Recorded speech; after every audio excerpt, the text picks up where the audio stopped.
are cities that are more than just bricks and mortar. Cities built on ideals. Cities shaped by a belief that the human experience can be greater tomorrow than it is today. Edinburgh is one of those places.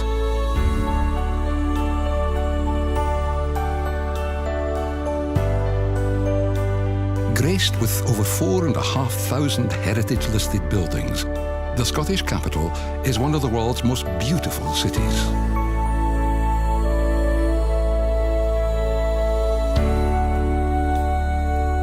Edinburgh's Old Town, with its Royal Mile, is filled with the ghosts of medieval merchants, body snatchers and poets, while its Georgian-style New Town still shines with the glories of the Scottish Enlightenment.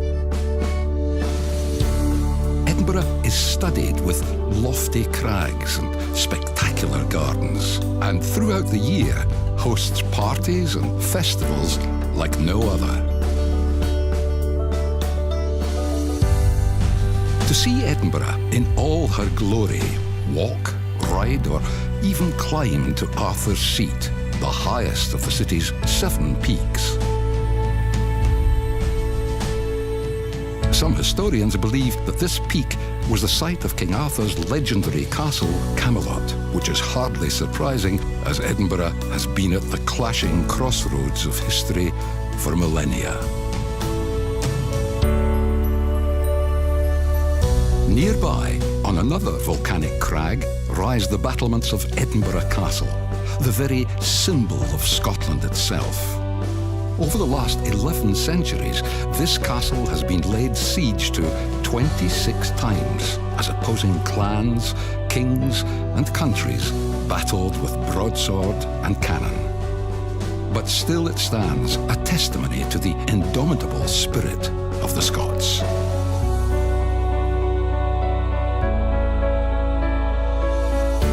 Edinburgh has a special place in the hearts of today's monarchy. The last of a long line of royal yachts, Her Majesty's yacht Britannia sailed over 1 million miles before she was decommissioned in 1997. Today, she's permanently moored at Ocean Terminal, a symbol of the royal family's affection for Scotland and the people of Edinburgh. Edinburgh has been the jewel in the crown of chieftains and royals for centuries. But it's also a place where old-world chivalry continues today. Beneath the crown spire of St Giles Cathedral is Thistle Chapel, which honours the 16 living knights and ladies of Scotland's oldest order, as well as those who came before. It's not just the brave and chivalrous who are celebrated in Edinburgh. This is a city that has given the world some of its best-loved writers and stories.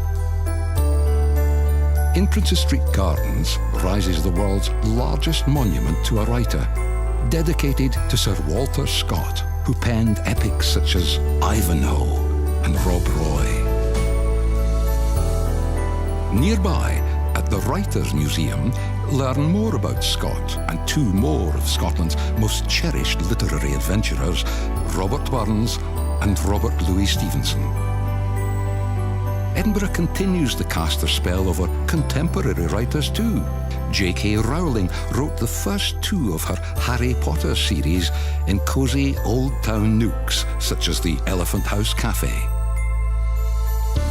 But history and literature aside, perhaps the greatest gifts that Edinburgh has given humankind is in the field of knowledge, which once earned the city the title the Athens of the North. For over 4 centuries, the University of Edinburgh has given us intellectual giants such as Charles Darwin, David Hume, and Alexander Bell.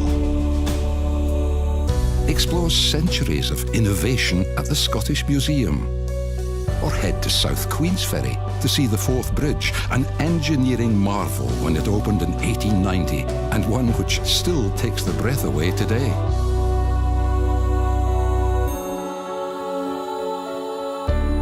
Knowledge and beauty go hand in hand at the Royal Botanic Gardens too. Established in 1670, this is one of the world's oldest and most important centres of botanical science.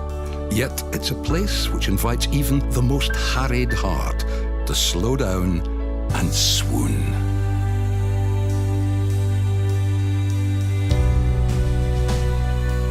Beauty is honoured at every turn in Edinburgh, whether it be the elegant interiors of the Georgian house, the priceless treasures within the Scottish National Gallery, or the simple flower boxes which adorn the city's pubs. Edinburgh is a city that has given the world countless gifts, but perhaps her greatest is this. She shows us that all parts of the human experience, the sciences and the arts, the past and the present, the sacred and the light-hearted, all have equal value. And that when brought together, these things can create a beauty, a state of mind, a city like no other.